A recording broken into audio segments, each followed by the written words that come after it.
You probably know Calendly or service like that allow you to simplify the scheduling of appointments that most businesses use.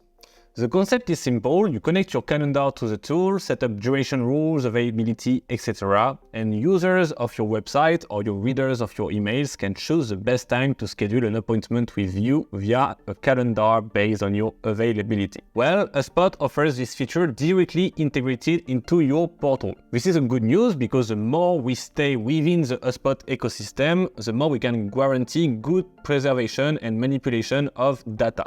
And this meeting tool is a HubSpot asset consisting of dedicated properties and a form of its own, so we can segment, target, trigger automations, interact differently with our leads depending on their behavior with this or that appointment scheduling link. In this video, we see how to create and implement these famous appointment scheduling links for each of your collaborators. So first, everything happens in sales meetings. The only prerequisite is that your collaborators have followed the configuration step presented in the dedicated video that appears at the top right of the screen. Because to be able to create an appointment scheduling link, his calendar must be connected to HubSpot. And pay attention to whether the salesperson has a sales seat or not, as you will be limited in the number of links that you can create and in possibilities.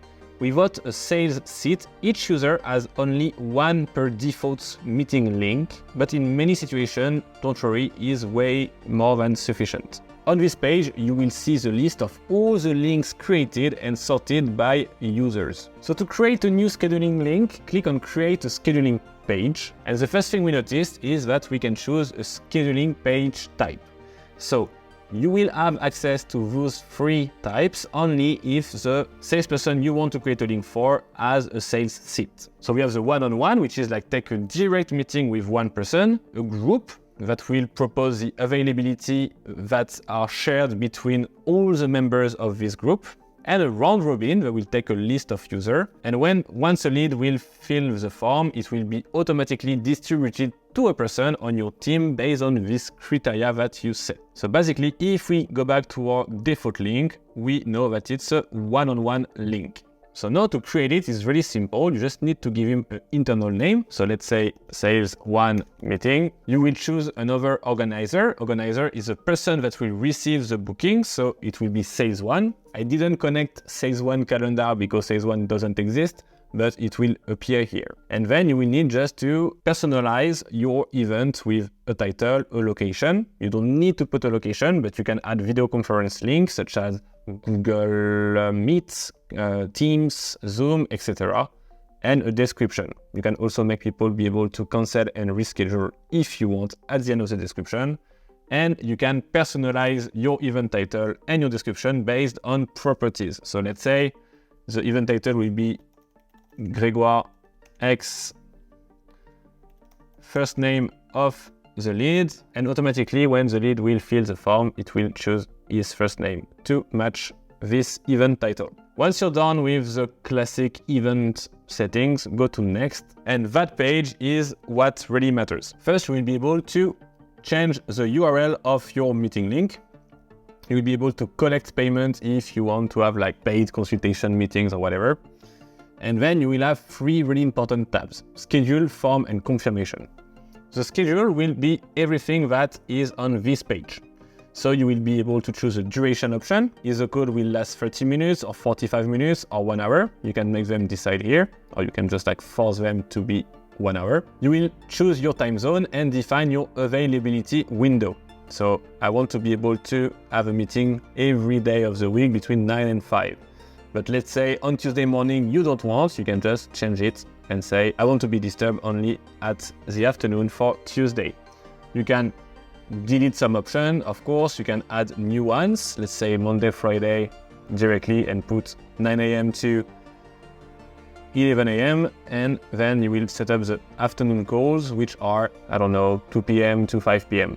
You can do whatever you want and it will just reflects on that menu. But don't only take care of that, you will need to play with additional settings. You will be able to change the visuals, such as like your profile picture, but mostly about all the scheduling options, like the period of rolling weeks, the minimum notice time, the buffer time, the start time increment, the booking page language, and the date and time format.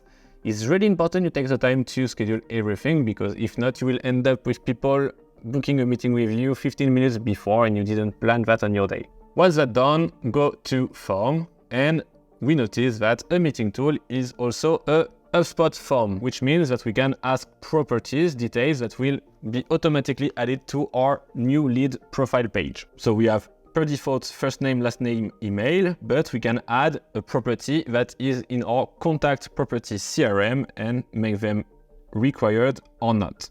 You can also add a classic question, which is not a property, so it will not be stored, but it will make you understand what this person is contacting you for. Let's say, how can I help you today? And you save, it will show here, and you will be able to know what this lead wants you.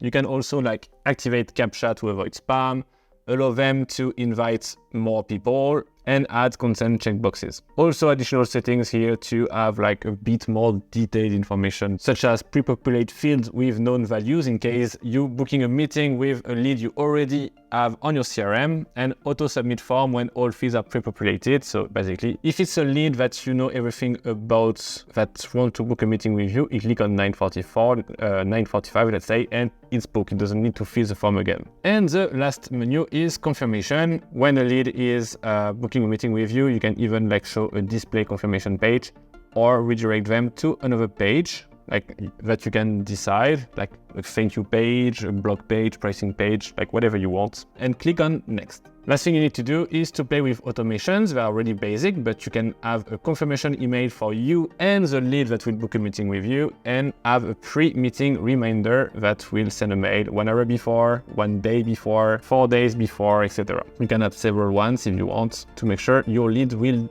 show up in your meeting. And that's it, you create your first salesperson meeting link. With that information, you can copy the link to make people be able to book a meeting, but you can also embed this tool on your website. It will show like that on your website, or you can clone it, and that's really useful if you have 30 salesperson, because you don't want to take the time to reproduce all these different settings. You can just clone it, change the name, change the organizer, and it will be way more quick to do it that way. I hope you enjoy this video. If it's the case, don't forget to put a thumbs up, to subscribe to this channel, and to save this playlist to make sure you don't miss any new chapter of this free training. And don't forget the link in the description below that gives you this free access to all the content of this free training, plus more additional content on how to set up your HubSpot portal in the most efficient way possible. For those who are discovering me through this video, I'm Grégoire, HubSpot expert for more than 7 years now, and I will see you very soon for more HubSpot tips.